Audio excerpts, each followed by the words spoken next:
So mothers, give their sake and for the children's sake. Don't wait. Vaccinate against cervical cancer. A message from the Ministry of Health. Dengue is ordinarily a mild disease. Persons may get a fever, headache, joint and muscle pains. The illness is often resolved through rest and adequate hydration along with paracetamol to treat the accompanying fever. However, on occasions the illness can progress to severe dengue, which can result in organ failure, bleeding and severe fluid depletion that can lead to shock and even death. Therefore, it is important for persons who are experiencing fever, vomiting, severe abdominal pain, bleeding under the skin, feeling very weak, or getting confused to seek immediate attention. Let us work together to protect ourselves against dengue. Dengue is ordinarily a mild disease. Persons may get a fever, headache, joint and muscle pains. The illness is often resolved through rest and adequate hydration along with paracetamol to treat the accompanying fever. However, on occasions the illness can progress to severe dengue, which can result in organ failure, bleeding and severe fluid depletion that can lead to shock and even death. Therefore, it is important for persons who are experiencing fever, vomiting, severe abdominal pain, bleeding under the skin, feeling very weak, or getting confused to seek immediate attention. Let us work together to protect ourselves against dengue. Dengue is ordinarily a mild disease. Persons may get a fever, headache, joint and muscle pains. The illness is often resolved through rest and adequate hydration along with paracetamol to treat the accompanying fever. However, on occasions the illness can progress to severe dengue, which can result in organ failure, bleeding and severe fluid depletion that can lead to shock and even death. Therefore, it is important for persons who are experiencing fever, vomiting, severe abdominal pain, bleeding under the skin, feeling very weak, or getting confused to seek immediate attention. Let us work together to protect ourselves against dengue. I love my children and I will do anything to protect them. So that's why, as a mom and as a doctor, I made sure that my daughter got the HPV vaccine to protect her from cervical cancer later in life when she becomes a woman. The HPV vaccine is very safe and effective. I was afraid of the injection at first, but I got it and it really wasn't that bad after all. If there was something you could do to protect your child, wouldn't you do it? Protect our next generation. Ensure that your daughter gets the HPV vaccine today. Don't wait. Vaccinate against cervical cancer. A message from the Ministry of Health. This is the Aedes aegypti mosquito that spreads the Zika, chikungunya and dengue viruses. Protect yourself from the bite of this mosquito. A message from the Ministry of Health and Wellness.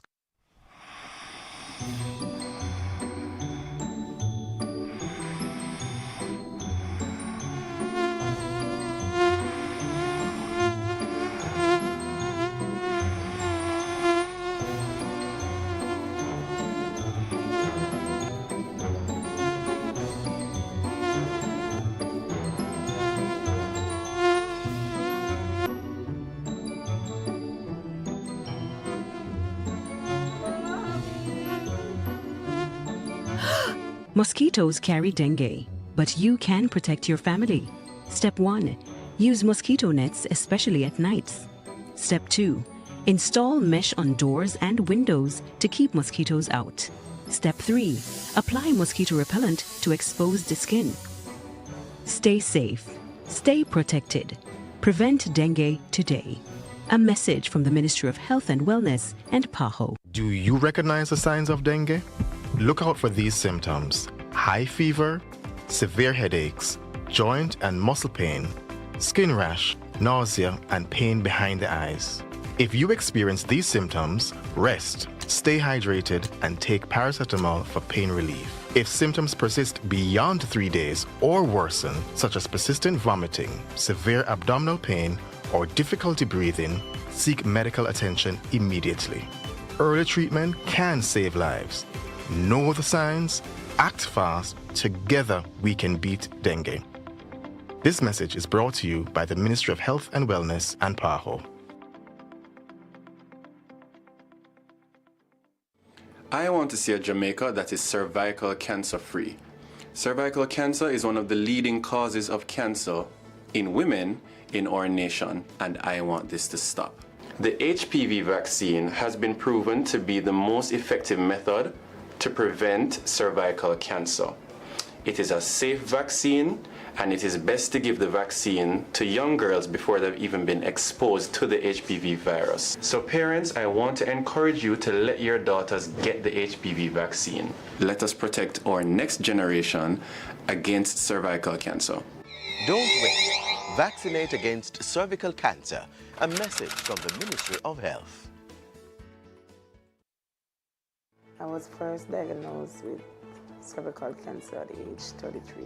The treatment was not pretty. It was terrible. I couldn't go to work, and I spent the whole 5 years out of work.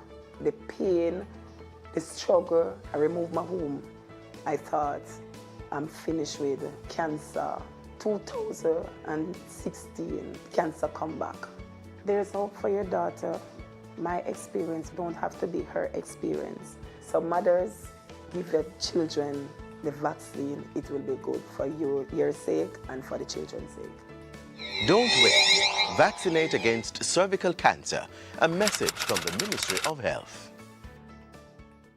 Dengue is ordinarily a mild disease. Persons may get a fever, headache, joint and muscle pains. The illness is often resolved through rest and adequate hydration along with paracetamol to treat the accompanying fever. However, on occasions, the illness can progress to severe dengue, which can result in organ failure, bleeding, and severe fluid depletion that can lead to shock and even death. Therefore, it is important for persons who are experiencing fever, vomiting, severe abdominal pain, bleeding under the skin, feeling very weak, or getting confused to seek immediate attention. Let us work together to protect ourselves against dengue. I love my children, and I will do anything to protect them. So that's why, as a mom and as a doctor, I made sure that my daughter got the HPV vaccine to protect her from cervical cancer later in life when she becomes a woman. The HPV vaccine is very safe and effective. I was afraid of the injection at first, but I got it and it really wasn't that bad after all. If there was something you could do to protect your child, wouldn't you do it? Protect our next generation. Ensure that your daughter gets the HPV vaccine today. Don't wait. Vaccinate against cervical cancer. A message from the Ministry of Health. This is the Aedes aegypti mosquito that spreads the Zika, chikungunya, and dengue viruses. Protect yourself from the bite of this mosquito. A message from the Ministry of Health and Wellness.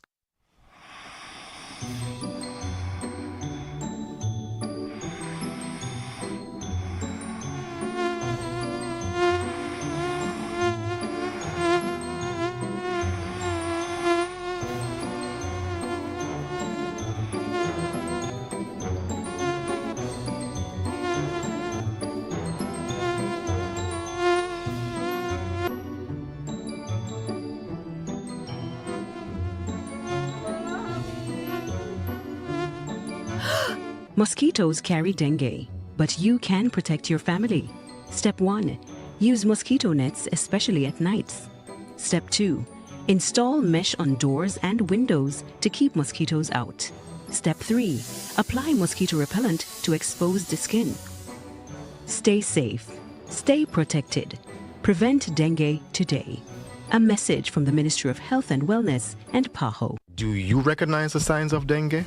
Look out for these symptoms: high fever, severe headaches, joint and muscle pain, skin rash, nausea, and pain behind the eyes. If you experience these symptoms, rest, stay hydrated, and take paracetamol for pain relief. If symptoms persist beyond 3 days or worsen, such as persistent vomiting, severe abdominal pain, or difficulty breathing, seek medical attention immediately. Early treatment can save lives. Know the signs, act fast, together we can beat dengue. This message is brought to you by the Ministry of Health and Wellness and PAHO. I want to see a Jamaica that is cervical cancer free. Cervical cancer is one of the leading causes of cancer in women in our nation, and I want this to stop. The HPV vaccine has been proven to be the most effective method to prevent cervical cancer. It is a safe vaccine, and it is best to give the vaccine to young girls before they've even been exposed to the HPV virus. So parents, I want to encourage you to let your daughters get the HPV vaccine. Let us protect our next generation against cervical cancer. Don't wait. Vaccinate against cervical cancer.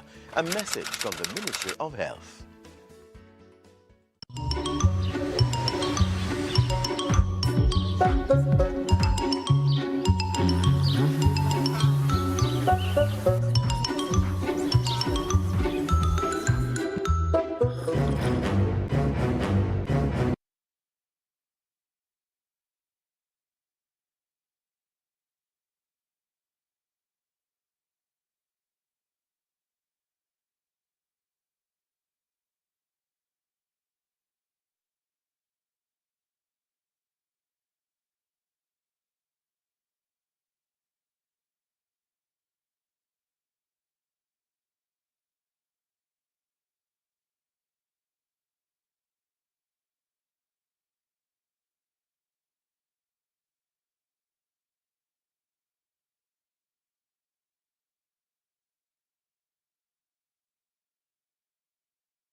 %20 and more that good for you. You feel zoom in. Check the nutrition facts. You feel zoom in. Check the nutrition facts. You feel zoom in. Check the nutrition facts. Less sugar, less salt intake, and less fat. You feel zoom in. A message from the Ministry of Health and Wellness, Jamaica Moves, the Heart Foundation of Jamaica, the National Health Fund, and Japan. Me, I go show them my way of justice. I'm abused.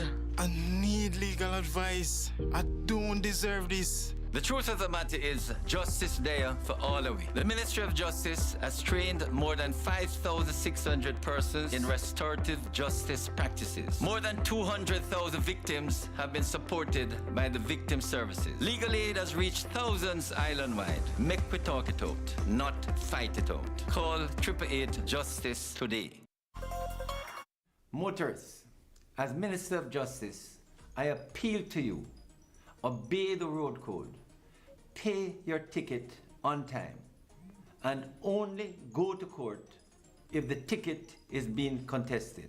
Close to 80% of matters coming to the parish courts are for traffic breaches.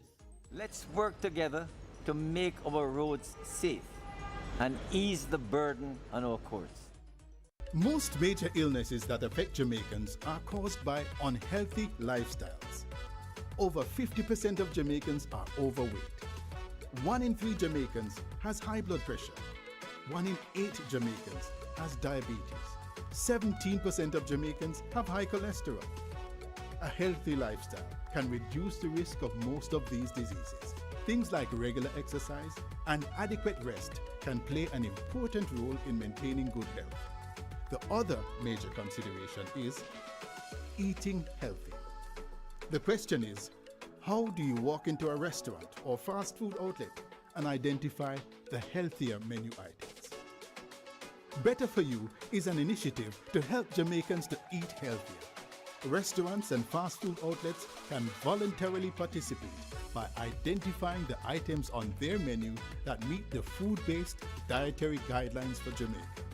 These menu items would be easily identified with the Better For You logo, so customers can quickly identify healthier meal options by looking at the menu or menu board. Once they see the Better For You logo, they can confidently order that menu item, knowing that it's a healthier choice. Better for You will help Jamaicans to make better choices and prompt restaurants to add better options to their menu. Better for You is better for everyone. Good health begins with better choices. Every year, the Jamaican Parliament approves billions of our taxes to be spent on goods and services provided by the private sector. Everything from pens to power plants, cleaning services to construction are obtained through a process called public procurement. But who funds this process? Citizens do. And we want our taxes to be spent wisely. When we talk about public procurement, there's a critical concept called value for money. We hear it in the Parliament all the time, but what does it really mean?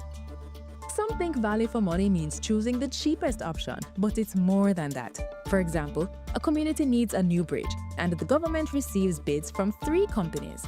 Company A offers to build it for $10 million in 18 months with a 50-year lifespan. Company B wants $12 million to finish in 12 months with a 75-year lifespan. Company C asks for $8 million, needs 24 months with a 25-year lifespan. Company B actually offers the best value for money. To determine that, we look for 4 crucial factors: economy, efficiency, effectiveness, and equity. Let's explore what each means. For economy, we must look beyond the upfront price and consider the full lifetime costs to maintain the bridge. Cheaper options could lead to frequent and expensive repairs. We get efficiency if the bridge is built within budget and on time, with no waste of materials. To achieve this, we need the best team, and clear criteria helps the government to pick the best proposal. Effectiveness looks at whether the government achieves its goal. This could require a community needs assessment to ensure the bridge will reduce transport costs and travel time, withstand the annual flooding with little disturbance to plant and animal life. Finally, equity. This is about fairness, satisfying the different needs of the community. The bridge design considers not just cars and pedestrians, but is sensitive to the needs of the elderly, the disabled community, and children. So when we're talking about value for money, don't just ask how much it did cost. Ask, what are we truly getting for our money? The cheapest option today can become the most expensive mistake tomorrow. So from now on, let's ask the right questions for Jamaica land we love, Jamaica land we own, and Jamaica land we run well.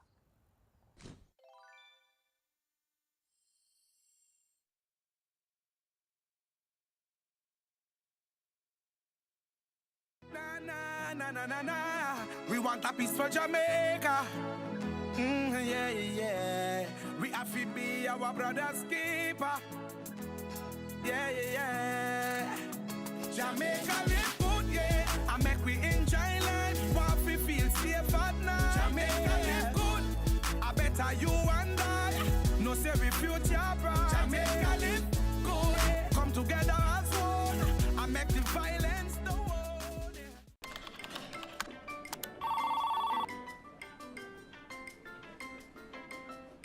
Once upon a time in a Caribbean island known for its rich culture and natural beauty, lived a group of people who were buried in piles and piles and more piles of paper. Papers spanning back to the start of time. Then came a bright idea, harnessing technology to work smarter and not harder. The government of Jamaica is improving its operations to serve citizens better. Many services are now available online, and there's more to come. The government of Jamaica, building a better public sector for all.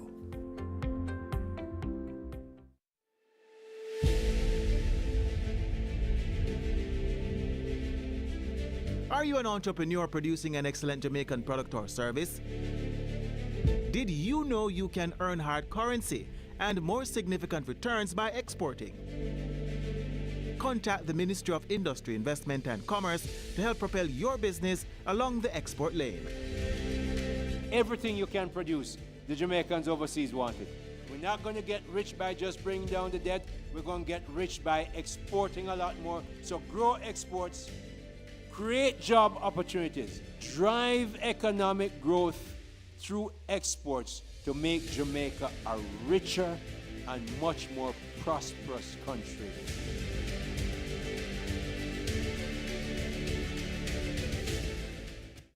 Do your part to prevent mosquito breeding. Mosquitoes will breed in any container that holds water. Tightly cover water storage containers such as drums, barrels, buckets and tanks. If this cannot be done, pour cooking oil on the water surface. Punch holes in all tins, plastics and beverage boxes to prevent the collection of water before disposal.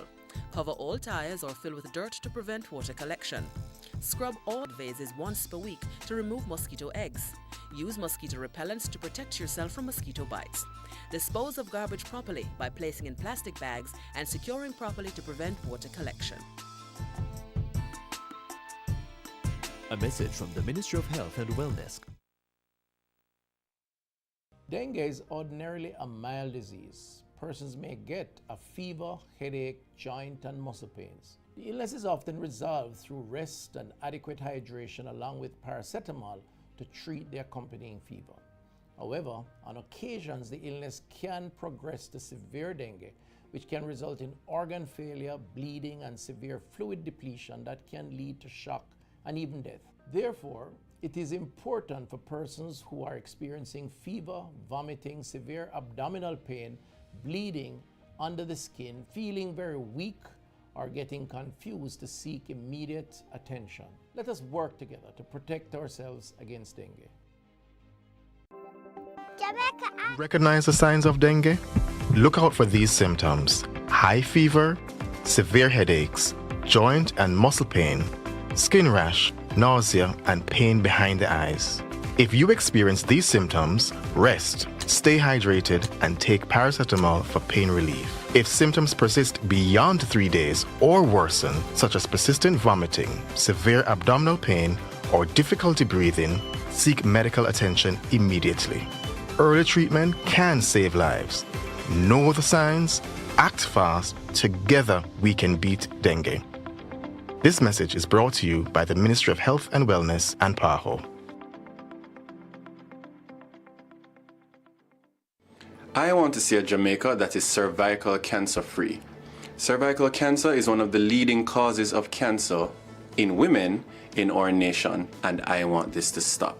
The HPV vaccine has been proven to be the most effective method to prevent cervical cancer.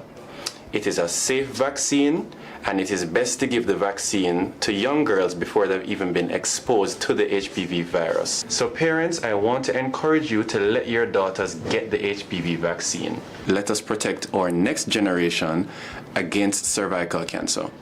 Don't wait. Vaccinate against cervical cancer. A message from the Ministry of Health.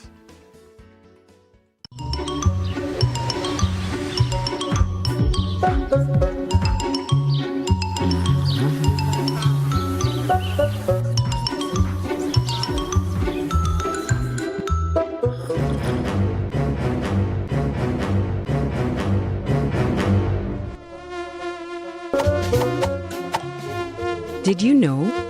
Mosquitoes that spread dengue thrive in your surroundings, but you can stop them. Step 1. Empty and turn down containers to stop water collection. Step 2. Cover all water storage drums and containers tightly. Step 3. Fill tires with sand to recycle and remove standing water. Together, we can eliminate mosquito breeding sites. Search and destroy at least once per week. A message from the Ministry of Health and Wellness and PAHO. I was first diagnosed with cervical cancer at age 33. The treatment was not pretty. It was terrible. I couldn't go to work, and I spent the whole 5 years out of work. The pain, the struggle, I removed my womb. I thought, I'm finished with cancer. 2016, cancer come back. There's hope for your daughter.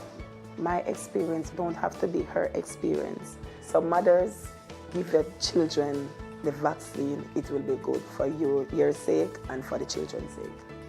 Don't wait. Vaccinate against cervical cancer.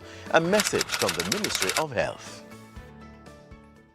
Dengue is ordinarily a mild disease. Persons may get a fever, headache, joint and muscle pains. The illness is often resolved through rest and adequate hydration along with paracetamol to treat the accompanying fever. However, on occasions, the illness can progress to severe dengue, which can result in organ failure, bleeding, and severe fluid depletion that can lead to shock and even death. Therefore, it is important for persons who are experiencing fever, vomiting, severe abdominal pain, bleeding under the skin, feeling very weak, or getting confused to seek immediate attention. Let us work together to protect ourselves against dengue. I love my children, and I will do anything to protect them. So that's why, as a mom and as a doctor, I made sure that my daughter got the HPV vaccine to protect her from cervical cancer later in life when she becomes a woman. The HPV vaccine is very safe and effective. I was afraid of the injection at first, but I got it and it really wasn't that bad after all. If there was something you could do to protect your child, wouldn't you do it? Protect our next generation. Ensure that your daughter gets the HPV vaccine today. Don't wait. Vaccinate against cervical cancer. A message from the Ministry of Health. This is the Aedes aegypti mosquito that spreads the Zika, chikungunya, and dengue viruses. Protect yourself from the bite of this mosquito. A message from the Ministry of Health and Wellness.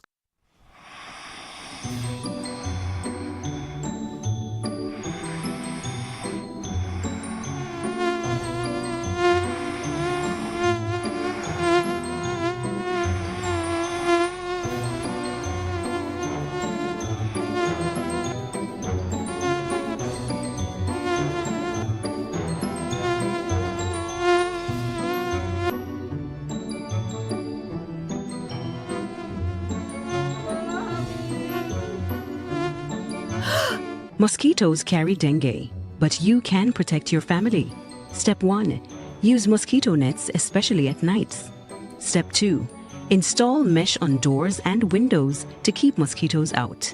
Step 3. Apply mosquito repellent to expose the skin. Stay safe. Stay protected. Prevent dengue today.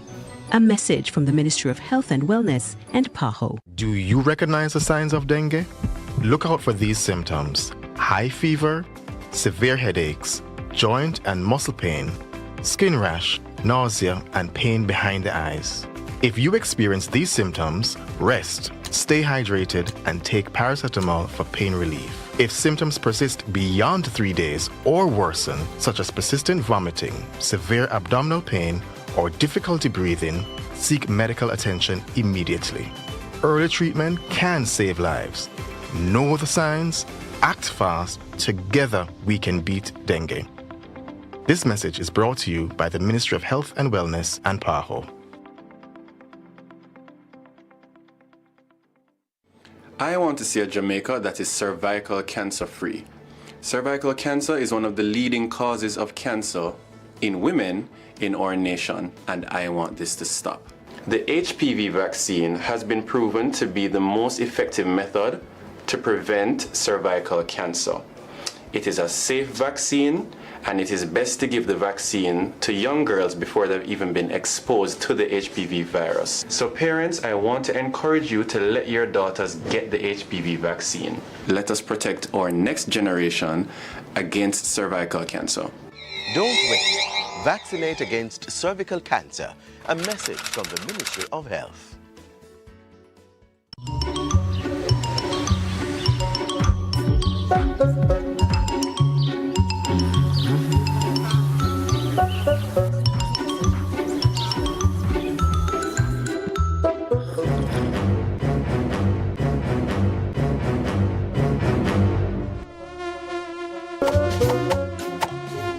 Did you know?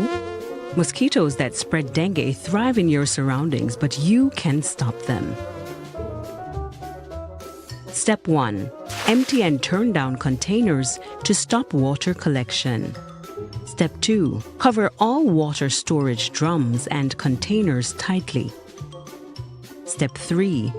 Fill tires with sand to recycle and remove standing water.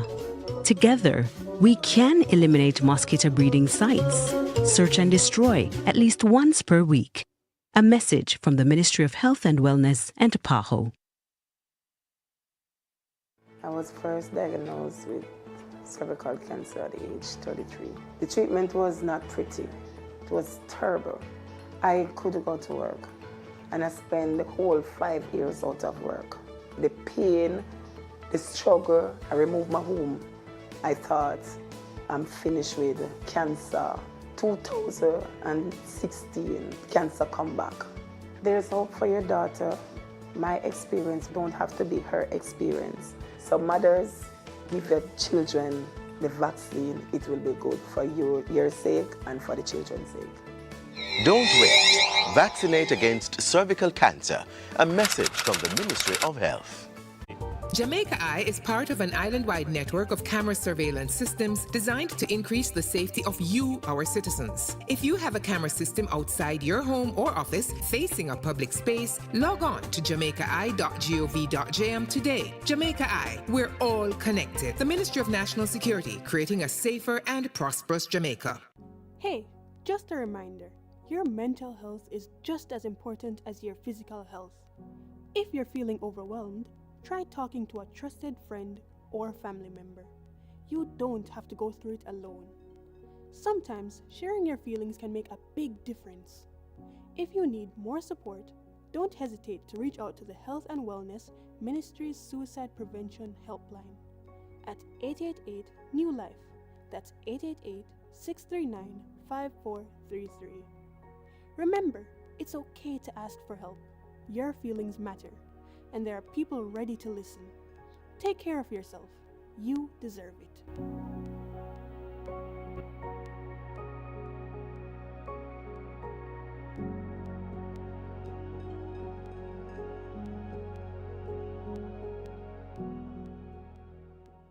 Me, I go show them my way of justice. I'm abused. I need legal advice. I don't deserve this. The truth of the matter is, justice there for all of we. The Ministry of Justice has trained more than 5,600 persons in restorative justice practices. More than 200,000 victims have been supported by the victim services. Legal aid has reached thousands island-wide. Make we talk it out, not fight it out. Call 888 Justice today. Motorists, as Minister of Justice, I appeal to you.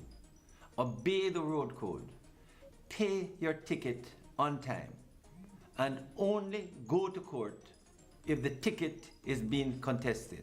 Close to 80% of matters coming to the parish courts are for traffic breaches. Let's work together to make our roads safe and ease the burden on our courts. Today, we can report 2 consecutive years of reduction in major crimes and murders, with a significant reduction of almost 20% in murders for 2024. Between January 2022 and January 2025, we have reduced murders by 51%, and January 2025 had the lowest monthly murder count since September 2014. Our efforts have also resulted in the reduction of active gangs by 50%. We continue to increase firearm seizures, and in more communities, we are experiencing less violence. We will realize our vision of Jamaica as the place of choice to live, work, do business, raise families, and retire in peace and prosperity. The proceeding was brought to you by the Office of the Prime Minister. A new story is being written for all Jamaicans. The Ministry of Economic Growth and Job Creation is on a mission to transform lives. From increasing access to potable water, providing secure homes for the most vulnerable, and helping you own a piece of the rock. We're revitalizing communities and preserving our environment. We're making an impact. See the difference. Feel the difference. Building a better Jamaica for you and me. You can feel it. Make JC. Tell me something. How much time you ever hear the government announce a project and wonder why they must spend millions on this and not on that? Well, if you think there's nothing you can do about how your money is spent, think again. Jamaica's budget is more than just numbers. It reveals our biggest problems and goals, our plans to fix them, and what to prioritize. We can even call it a promise book of what will be done to improve our lives. Now, let's talk about the 4 stages of the budget cycle so we can understand how it works and get involved. Stage 1. Planning and review. The Ministry of Finance sends out a budget call to every ministry, which outlines the priorities and constraints to guide how those ministries prepare their budget. After ministries submit their drafts, the Finance Ministry reviews, compiles, and sends them to Cabinet for review and approval. Stage 2. Parliamentary debate and approval. The Finance Minister tables all budget documents in the House of Representatives. The Standing Finance Committee, which is all 63 MPs, sits to examine the budget documents, and each minister presents their budget and answers concerns the committee has.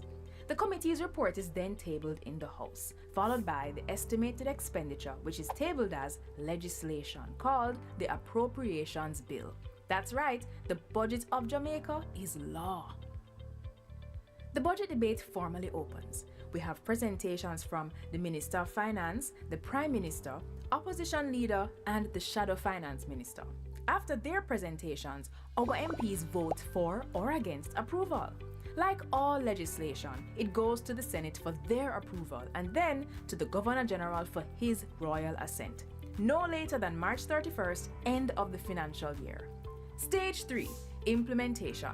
The new financial year begins and approved budgets are sent to ministries. Collecting taxes, borrowing loans, and receiving grants begin. And so does the spending.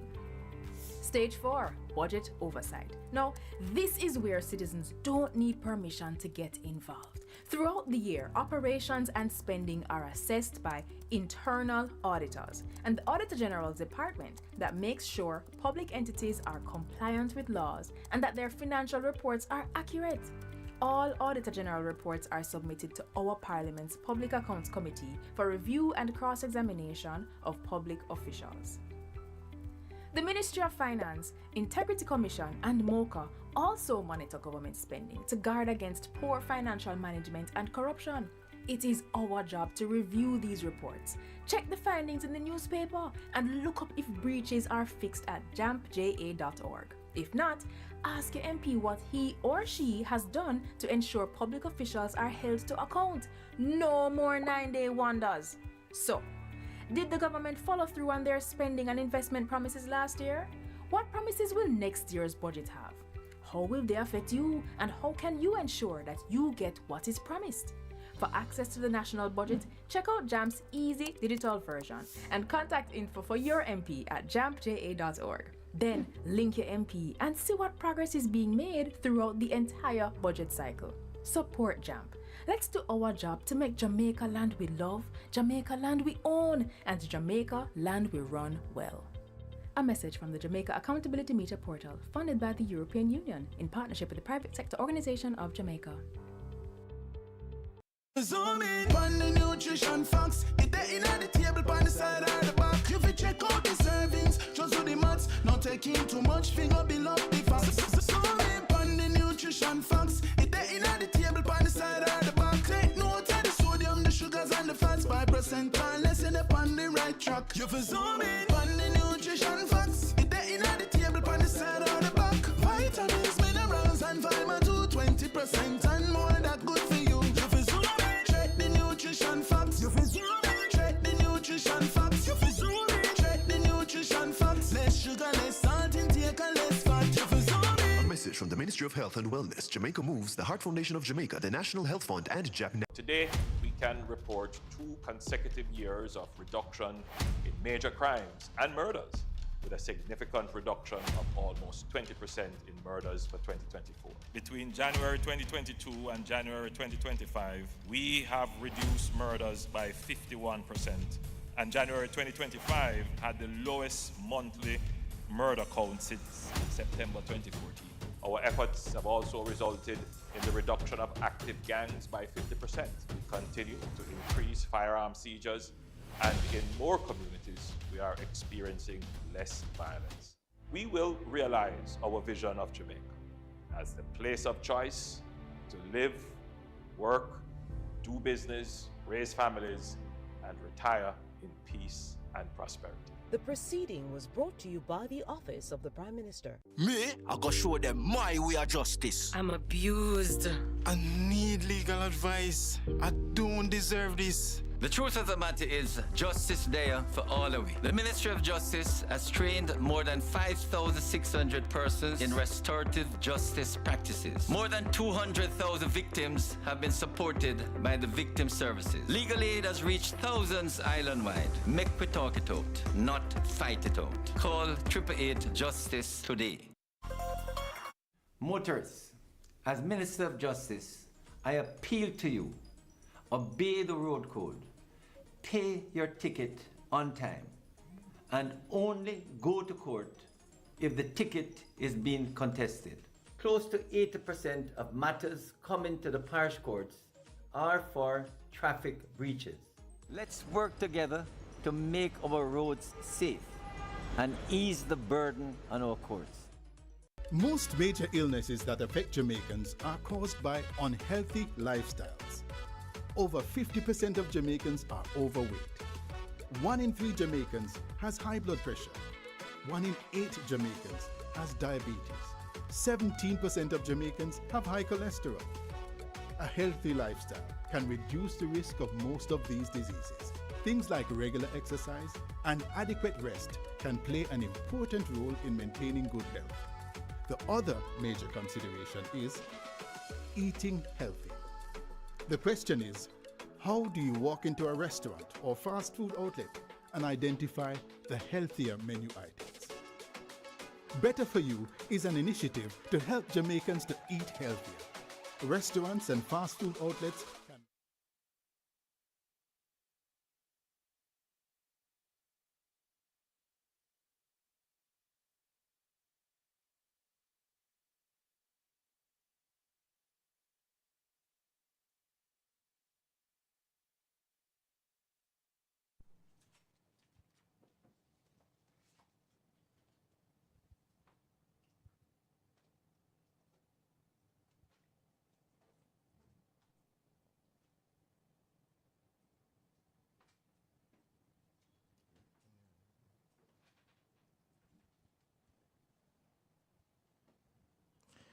Good morning, ladies and gentlemen, members of the media. Welcome to the Ministry of Health and Wellness's press conference for Thursday, November 27, 2025. We apologize for the late start. This morning we are giving you an update on the health sector and service delivery post-hurricane. The Minister of Health and Wellness, Dr. the Honorable Christopher Tufton, is joined by Mr. Errol Green, Permanent Secretary, Mr. Dunstan Bryan, Permanent Secretary Special Assignment, Dr. Jacqueline Biseso McKenzie, Chief Medical Officer, Mr. Ian Stein, our PAHO WHO Country Representative for Jamaica, Cayman Islands and Bermuda, Dr. Karen Webster Carr, our National Epidemiologist, Mrs. Paulette Spencer-Smith, our Executive Director from the National Council on Drug Abuse, Dr. Nicole Dawkins-Wright, our Director of Emergency Disaster Management and Special Services, Dr. Simone Spence, our Director of Health Promotion and Protection, and other members of the technical team who are here. So thank you for joining us, and at this time I'll hand to the Minister for his presentation. Thank you very much. My apologies to those in the room and those who are listening for the late start. Let me just welcome all who are here. So in public health, we are very determined and have been working diligently to emerge stronger and more resilient coming on the heels of Hurricane Melissa. The health team are here to give an update, and they represent all health workers, 20,000+ across the country, represented by various units, including the Regional Health Authority. And I must say that we have been working as a team, supported, of course, by our partners, led by the Pan American Health Organization, who is represented here by Ian Stein. In terms of vector, water, and foodborne diseases, the ministry continues to intensify the work and the key health messages across the country and enhance community-focused interventions to give priority not only to prevention but also to surveillance and quick comprehensive response in areas hardest hit by the hurricane. I want to begin with vector control. We have identified the high-risk communities for vector control. These communities are being targeted for increased fogging, larvicidal and adulticidal activities to reduce mosquito population and mitigate against the risk of dengue and other mosquito-borne diseases. Currently, some 950 vector control workers are deployed by the ministry, 344 temporary workers, and 606 permanent workers.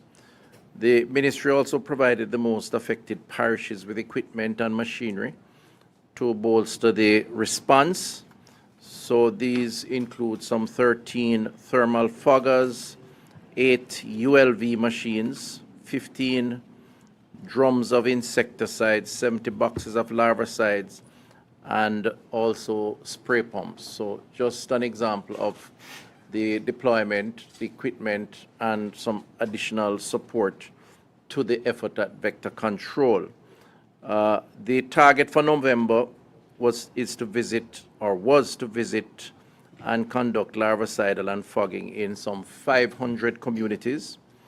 As of November 2025, some 907 communities have been visited and received larvicidal treatment, which includes treatment of groundwater and container habitats. Of that 907, some 68% of these are from those identified as high-risk communities. Additionally, some 365 communities have been fogged, representing some 73% of the total number of communities targeted for the period. The fogging efforts have been affected by ongoing rainfall and the lack of electricity in some of the areas, but as electricity is restored, it is making it easier for us to access these areas. We have received some reports about vector workers being attacked by residents who are in one way or the other offended either by the fumigation or by their presence. We just want to use the opportunity to urge members that the vector workers are acting in your interests, in the community's interests, in your health and safety interests, and we encourage you to please have a conversation if you feel uncertain about something, and we can find a way to work together for the benefit of the best health of the community. They should have their identification, so that should not be an issue, and if you don't see it, you can ask for it. But please work with the vector workers. It's also illegal to do anything that would harm them, and therefore that is something one should be mindful of. More than 3,000 drum covers have been distributed since the start of the response.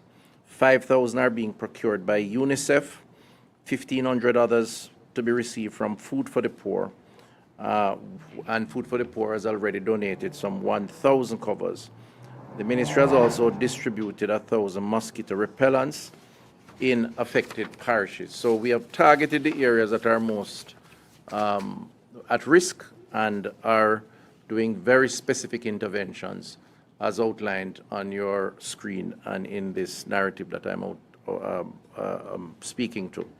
In terms of water, 371 boxes of aqua tablet, chlorine tablets were received from UNICEF and distributed and has begun across different health regions. And that's the tablets that purifies the water. And as you know, waterborne disease is a big issue. Some 6,500 chlorine residual assessment at NWC and municipal corporation water supplies and distribution systems. 55% showing satisfactory levels of chlorination, and we are working with those agencies as part of the multi-agency approach to ensure that water coming through the pipes are drinkable and clearly protecting the health of the population. Public health inspectors are conducting community demonstrations on safe household chlorination using these supplies, and our public health inspectors are out in the field. In terms of the we recently announced the arrival of a ship equipped with a ship called MV Dawn, equipped with a water treatment plant and lab capacity, deployed to the western region, providing microbiological testing support to assess potable water quality in coastal and hard-to-reach communities.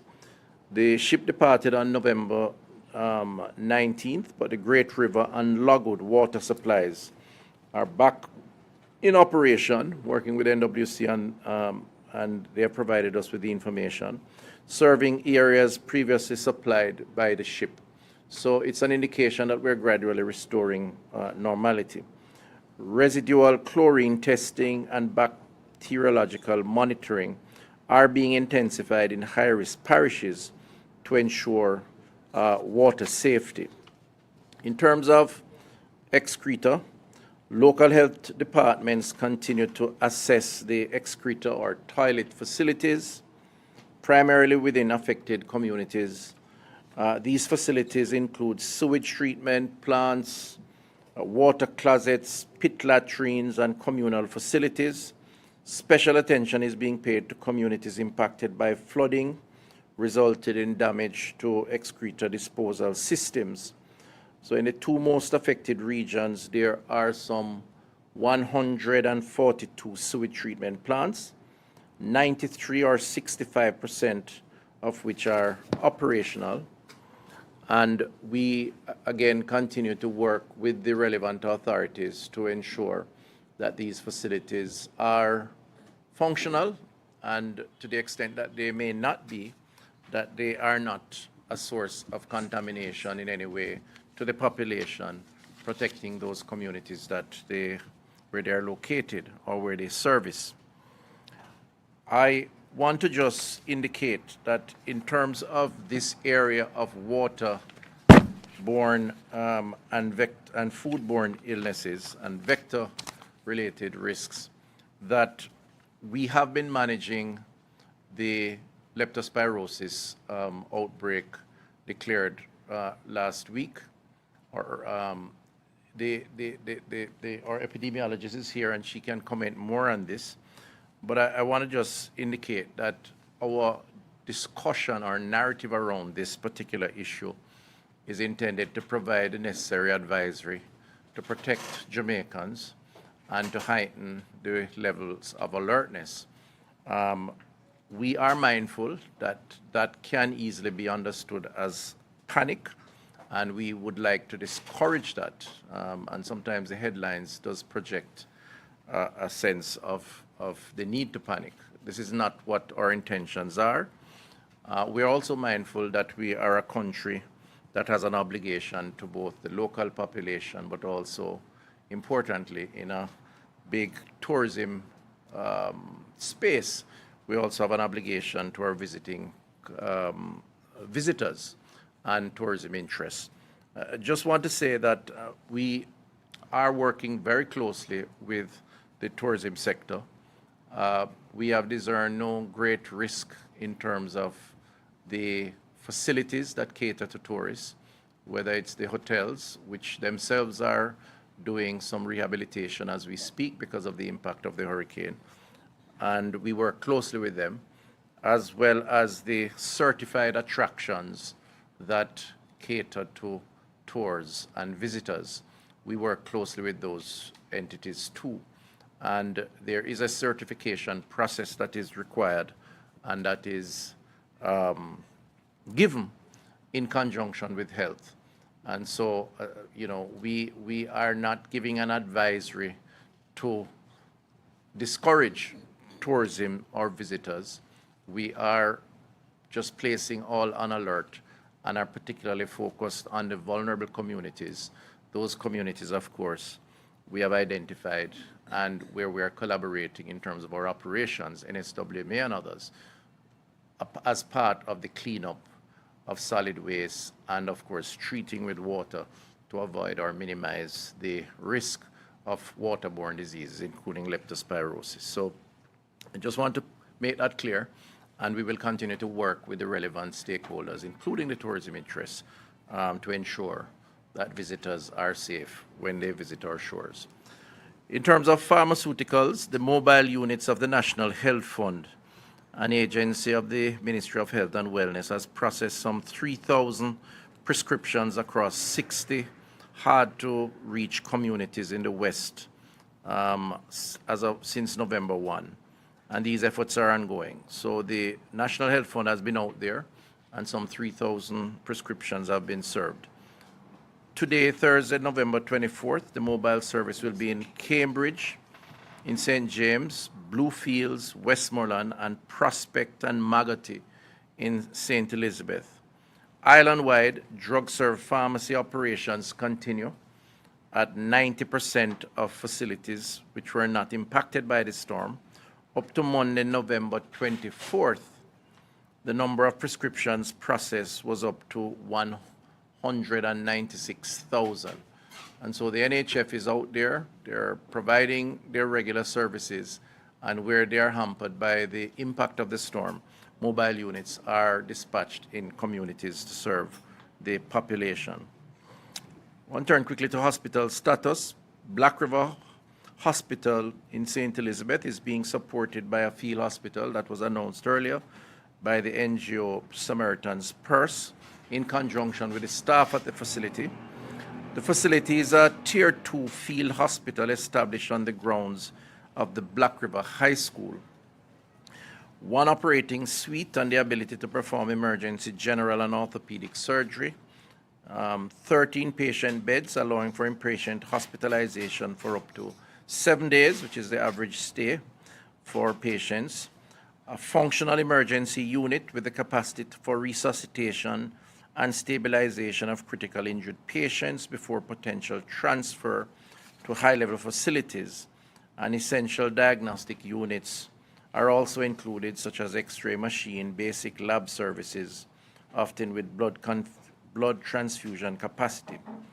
It also provides outpatient care, doing up to 40 consultations each day, and this together with the support of services to ensure self-sufficiency in remote or austere environments, difficult environments. The field hospital in Black River integrates full logistical support units, including generators and reliable electricity supply, water treatment and sanitary facilities, kitchen, catering services, and stabilization equipment for instruments. And these are also there's also communication system and wastewater management procedures. So up to November 18th, the facility has provided services to 1,271 persons. Of that total, 70 persons were admitted into care within the facility, and the facility is operating very well and really serving an important purpose while we seek to manage the restoration of the Black River Hospital. I want to just commend the partnership between Samaritan's Purse and the local team on the ground because they have been really delivering on the need for this very important service. Savlamar Hospital, a Tier 2 field hospital supported by the government of Barbados, is being installed at the Savlamar Hospital as we speak. I will be in that area tomorrow, and we're hoping that by this weekend we should commission the operation of that facility. That facility should carry similar arrangements as Black River, maybe with some differences, but it is a full-fledged field hospital, and it's being supported by some personnel from Barbados, as well as our local personnel, and will fill any void that has been created by the impact of the hurricane on Black River Hospital. And that's a major development. That represents 2 of 3 field hospitals that we have been able to deploy to ensure continued and high-quality service with the help of our partners. We also have at Savlamar, outpatient facility that has been set up in the form of health centers, Tier 1, and that is also treating outpatients, and that is going well. Tomorrow I'll get a report on that. And so for Savlamar, which is one of the very difficult parishes in terms of the hurricane, we have been able to respond in terms of hospital services, and will continue so to do as we build out back the Sablamar Hospital. More will be said on that tomorrow when I visit. Falmouth Hospital continues treatment and care of patients. 150 patients seen in A&E. This is their field hospital now.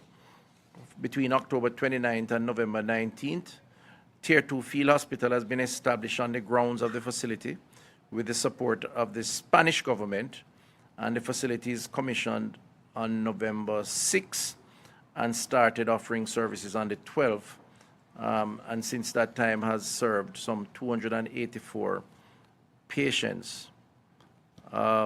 So Falmouth is also seeing some positive developments in terms of this field hospital, and I thank again the Spanish government and their team who are here and have been here. I think they have done one changeover, one set has gone home, another here, and they're working with the local team at Falmouth.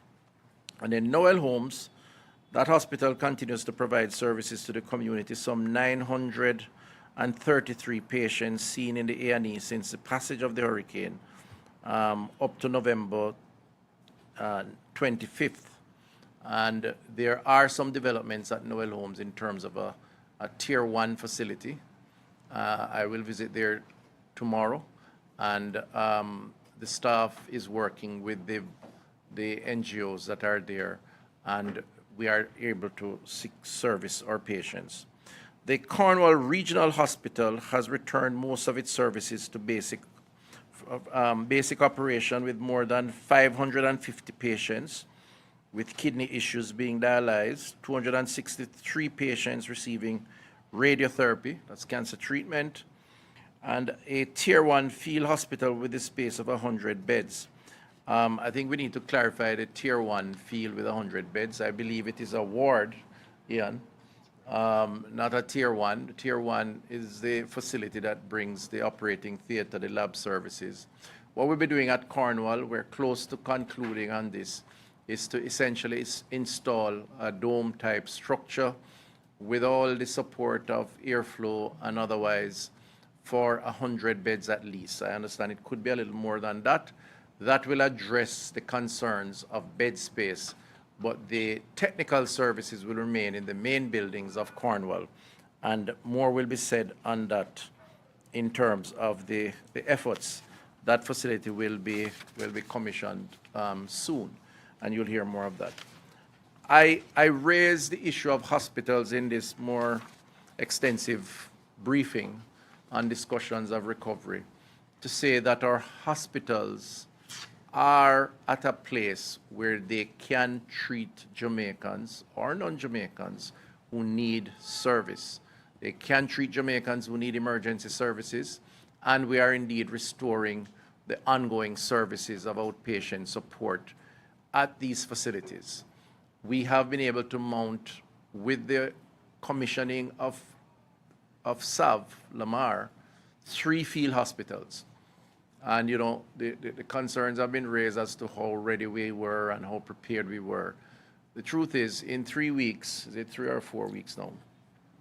4 weeks, 3+ weeks, to mount an operation that has put in 3 field hospitals at the worst affected facilities, with teams, with means volunteers, through bilateral or NGO arrangements, is an achievement. And I'm not claiming credit. I think the government as a team has done well to do the mobilization, working with our critical partners at PAHO, UNICEF, the respective countries and governments. And it is, you know, if you compare this response with other similar scenarios, Cat 5 type facility or even less, in other jurisdictions, some jurisdictions more developed than we are by virtue of economic profiling, Jamaica has done well. The health team have done well to get us to this point with the collaborators in the short space of time, of course, led by the Prime Minister and the Cabinet and the government. And I want to commend them and discourage those who would want to discourage them by citing the faults rather than citing the positives. And the ultimate positive is that Jamaicans can get care. And I've taken the time to make these points around hospital provisions and services because the real issue is whether or not Jamaicans can access service, and they can. So I crave Jamaica's understanding, and also hopefully this allows for some clarity for those who may seek to confuse the public in suggesting otherwise. We still have a lot more to do. We're still learning as we go along. There's no perfection here. This is not a perfect scenario. The storm probably is the most perfect of scenarios in terms of its wind impact and the destruction that it unleashed on us. But our response, I believe, has been commendable, and we continue to work to make it even better. So that's as far as hospital service is concerned. Now, in terms of the Chinese government and people, we expect soon a Chinese hospital ship. The Chinese hospital ship, the Ark Silk Road, arrived in Jamaica's territorial waters on November 22nd and is now anchored at the Pedro Keys. It will relocate to the Falmouth Pier this weekend. A total of 104 medical professionals are on board, including 60 doctors, 32 nurses, pharmacists, and technicians. And that's another big boost to capacity of healthcare provision. I want to just recognize and thank the Chinese government for their support, and in this instance, a medical floating vessel with the personnel and equipment. The Office of the Chief Medical Officer is working with them and the team on the ground to find the best and most efficient approach to treating with patients, or certainly any other type of clinical support or otherwise logistic support that may be necessary as we seek to build back our facilities. So this is a first announcement, but it's a big boost, I believe, that will support our team in the field and further show the collaboration, the friendship, and certainly the preparation that would have been made and are being made to support Jamaicans in this difficult time. In terms of mental health, the mental health unit in the ministry, technical support of the mental health and psychosocial support expert from PAHO, continues to lead coordination and monitoring of the mental health and psychosocial support in communities. The unit conducts bi-weekly monitoring meetings with the service providers from different ministries, departments, agencies, and public and private sector to mitigate gaps in the delivery of mental health support services. Of note is that psychosocial support for healthcare workers in affected parishes is ongoing, and most recent intervention occurring on November 21. I believe Ian may comment a little more on that, but it is something that we take seriously, and it is one plank of our response. And we do believe that this is going to be more needed in the weeks and months to come as we seek to get the mindset of the people on the ground back into a space to restore some normality of thinking while the other issues are addressed. I want to just quickly turn to staff welfare, which is another plank of our response. Our ability to progress and succeed in our public health effort turns on our team members, and our staff have been resilient and have performed to the extent that they can, given the limitations. But they have also been victims, as said earlier. And so the Ministry of Health is giving the matter of staff welfare, including attention to our team's mental health, a major priority area as part of our restoration and recovery. We have begun a staff welfare initiative to assess the full impact of hurricane on team members in the health sector and to support their recovery. The initiative entails a number of support domains, namely, one, psychosocial, which will see an expansion of mental health awareness, the development of coping skills, and the deployment of trauma-informed care. So that's the first area, having done the assessment. Secondly, financial, where the ministry proposes to engage financial institutions, creating a pathway for affected staff members to financial resources to support recovery. Many have lost their personal possession, their roof, their cars, and other items. We're assessing that as part of how do we approach giving support. Now, support comes in many forms. It's not necessarily writing a check to say, buy back your house or re-roof your house. The Honorable Prime Minister has announced several measures. NHT, for example, we have already had a meeting with NHT to outline the profile of the staff that have been impacted and have gotten sufficient information from them to determine who may or may not qualify. But there are other agencies that we intend to have dialogue with as far as trying to assist staff to mount back a response to the devastation of the hurricane on their personal space or physical space. So psychosocial, financial, and the next is environmental, which concerns with the cleaning up activities, community support, and the rebuilding of infrastructure. Staff members have to clean up their homes too. They have to wipe down the walls, clear up the yards, and so on. And so we're assessing to what extent we can give support to them, again, to restore them to normality. So those three areas constitute what we classify as a staff welfare initiative that is now being managed. And I've asked the Minister of State, Crystal Lee, to help to drive that program, supported by the team that we have coordinating the response. So the process of effective delivery must, of course, be evidence-informed, and as such, the Ministry has developed a database called the Healthcare Workers Welfare Support Form. That's the Healthcare Workers Welfare Support Form, designed to collect preliminary information from the Human Resource Department across the ministry, its departments and agencies. The database collects demographic information of the affected staff, assesses the level of damage, and requests what the staff member requires assistance with, employing a person-centered approach to the ministry's efforts. So staff members can go on and input the concerns, the damages, and suggest what kind of and how the help should be formatted. The form was deployed on November 16th. As of yesterday, some 2,619 entries have been made, 2,033 for females, 5,086 for males.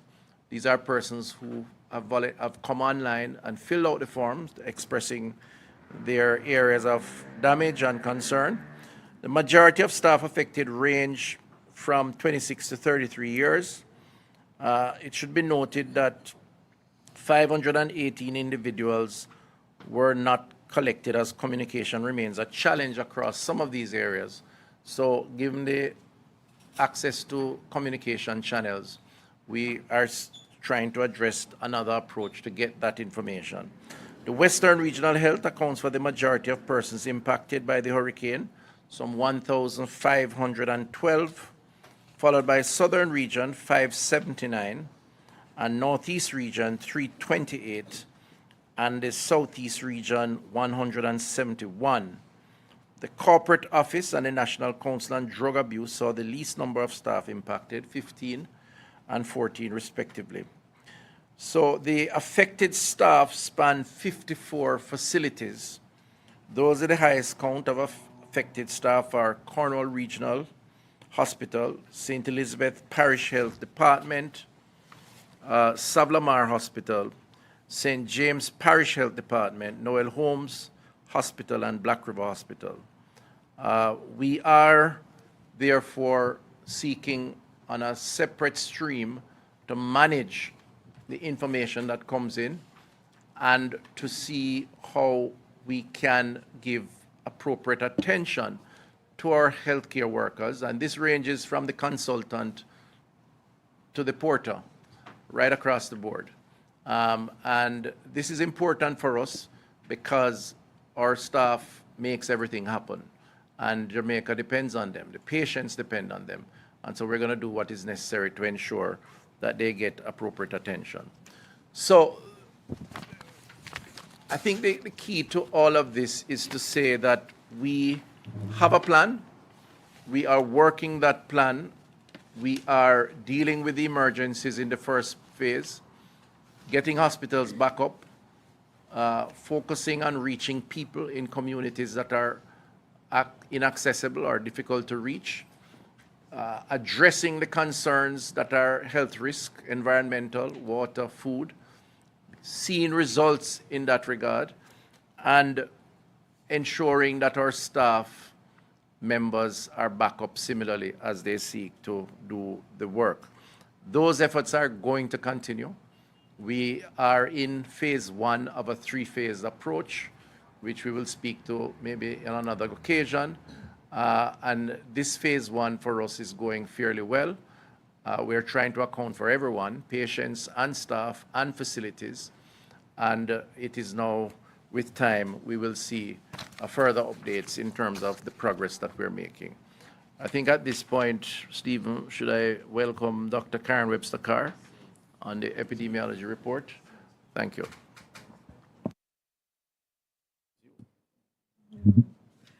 All right.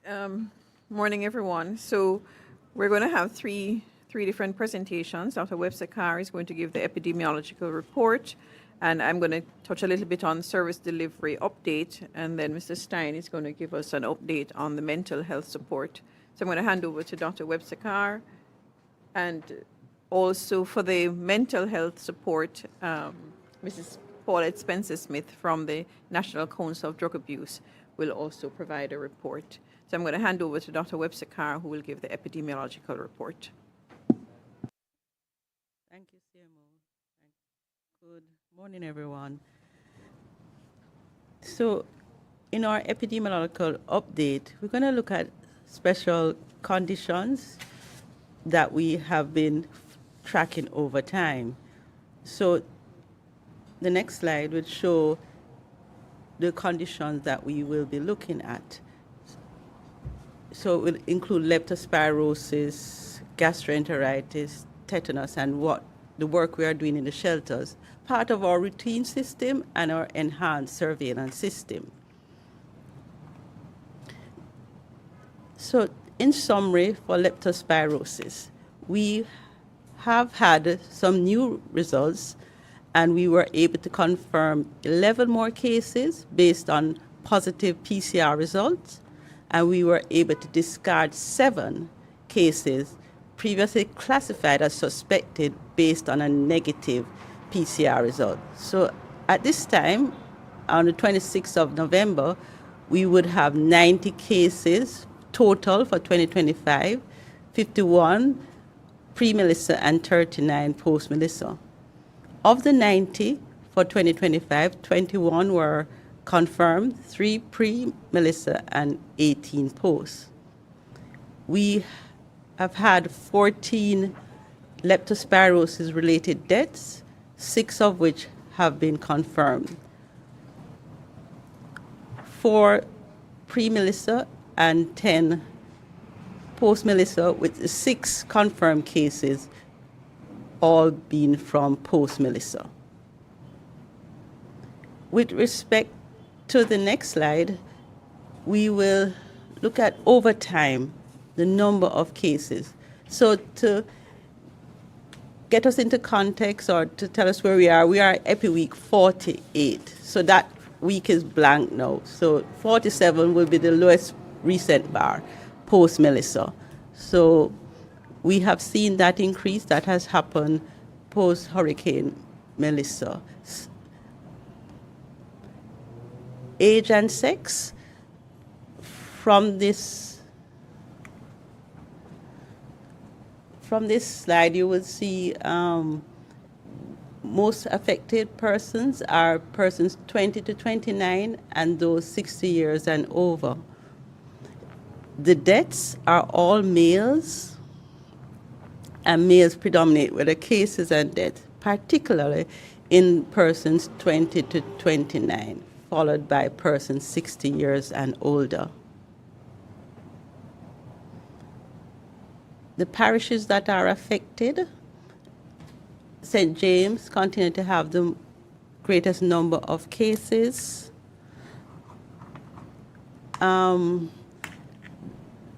And followed by St. Anne and St. Elizabeth. The confirmed cases, 18 confirmed and 10 deaths. This is a spread of cases of leptospirosis post-hurricane, as would have been in the table prior. Cases prior, cases are concentrated in St. James, followed by St. Anne.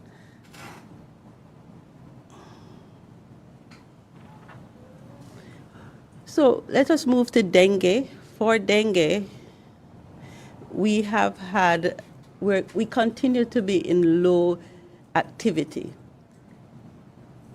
And we believe this is true. Why?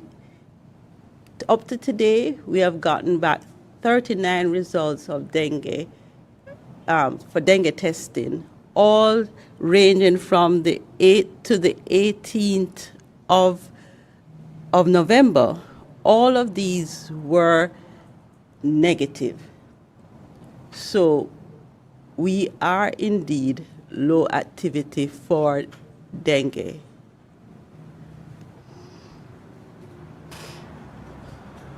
With respect to respiratory infections, when we look at influenza-like illnesses, over our 78 sentinel sites to get a feel of what is happening, for all ages, we were in normal range. That is, we are below alert and epidemic threshold. When we looked at hospital admissions for severe acute respiratory illnesses, we are in normal levels. So we are below alert and epidemic thresholds. So we could say that is for the national, but what happened parish by parish? All parishes are within normal range for acute respiratory infection in all age groups. For gastroenteritis, the two age groups, we have a similar picture. In all parishes, we are in normal range for gastroenteritis. For fever, what we call undifferentiated fever, we are in normal range for all age groups. Accidents, this is a little different. For under 5, Westmoreland and Casey are in epidemic levels. For over 5, Westmoreland is in epidemic level and Casey is in alert level. Note, the hurricane was week 44, so from hurricane week to the last week, ending on Saturday, Westmoreland has seen an increase to epidemic levels for injuries. And that causes a risk for tetanus, which we have to remind persons to get treated because they need to have vaccination if they have been injured. And we have seen that an increase in injuries and particularly nail injuries. Post-hurricane Melissa, we have had 2 reports of tetanus. One has been clinically diagnosed, a 71-year-old male from Westmoreland. This person died. The other person is under investigation. Both had nail stick injuries. And then let us look at the shelters. So this is from just pre-Melissa, and over the time, we have had very few cases of the conditions under surveillance.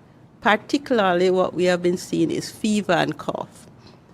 There are, however, a few cases of gastroenteritis, but as of yesterday morning at 7 a.m., there were no cases of these conditions in our shelter. And this has been so since earlier in November. So just to summarize what we have said, the status of the selected condition, we are seeing normal levels of respiratory infection, gastroenteritis, fever, dengue. For lepto, there are particular parishes that are involved, and for accidents, Westmoreland and KSA are seeing increased cases of accidents. Thank you very much.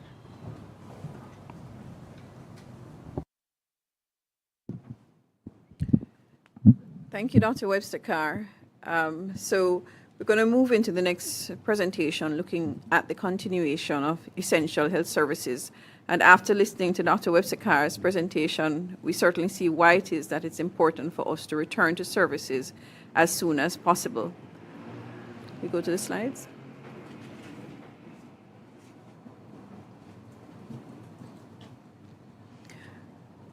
Okay, first I want to look at our primary care centers. And we're going to be focusing on the 5 worst affected parishes. Just to say that in overall, we would have had 73% or 74 of the 101 health centers in these parishes return to their routine schedule of services. That means, when I say routine schedule, that means that if a clinic was supposed to happen, then persons, the healthcare professionals, are there on site for that clinic. And that may be that they're within their normal structure. It may be that they're in a tent structure, or it may be that they have driven out to the site to be there. But where there is supposed to be a clinic, then in 74 of our health centers of 101, or 73% of our health centers, we have routine schedule of services. In another 12% or 12 health centers, we have partial services, meaning that we are making the effort to be there on the scheduled days.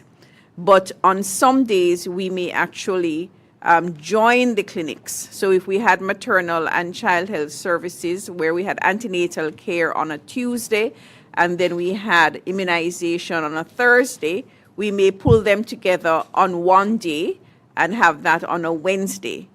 And for those services where we have joined up the services, we are providing an enhanced service, because where it is that we normally have maternal and child health services and a doctor would not normally be present to give acute or chronic care, and the pharmacy would not normally be present, we're making the effort to bring out the doctor and the team, and the NHF team is with us as well to be able to provide those services. So in another 12% of our health centers, that is happening.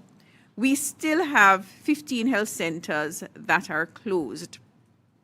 And for these health centers, arrangements would have been made for the provision of services. If you look closely at the map that is on the screen, you will realize that for St. Elizabeth, we only have 3 health centers that are closed. 18 health centers are open.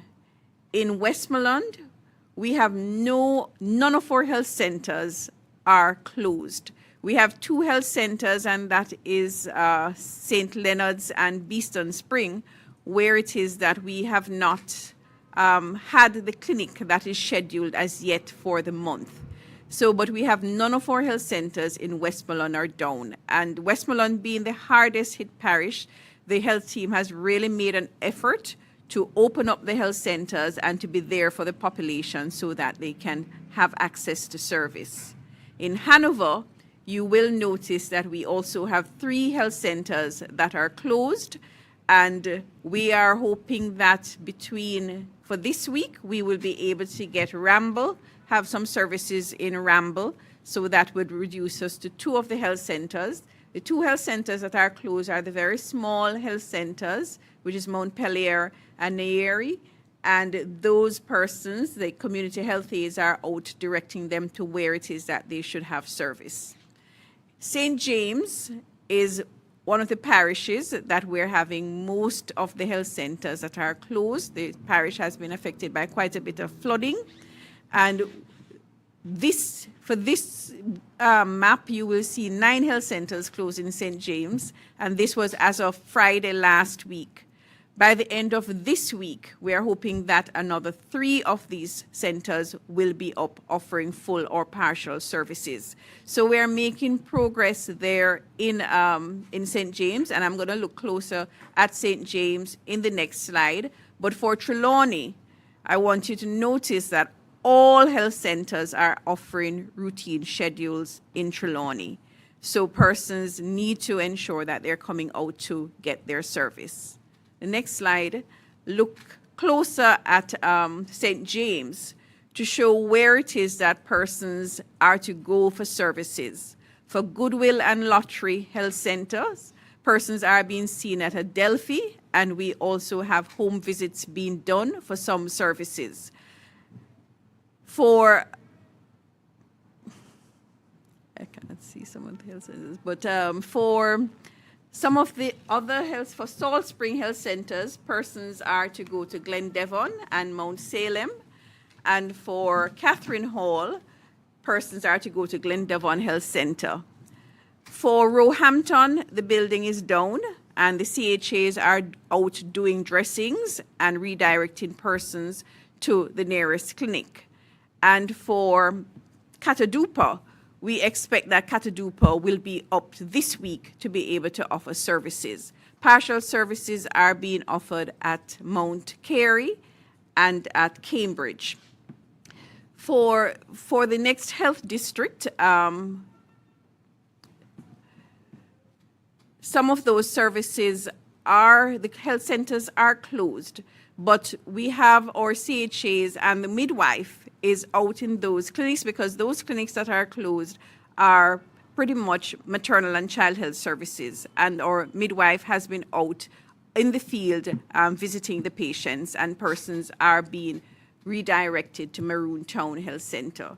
So while it is that we have a few health centers here that are closed, we are working to open up more for this week, and we expect that this map will look different next week.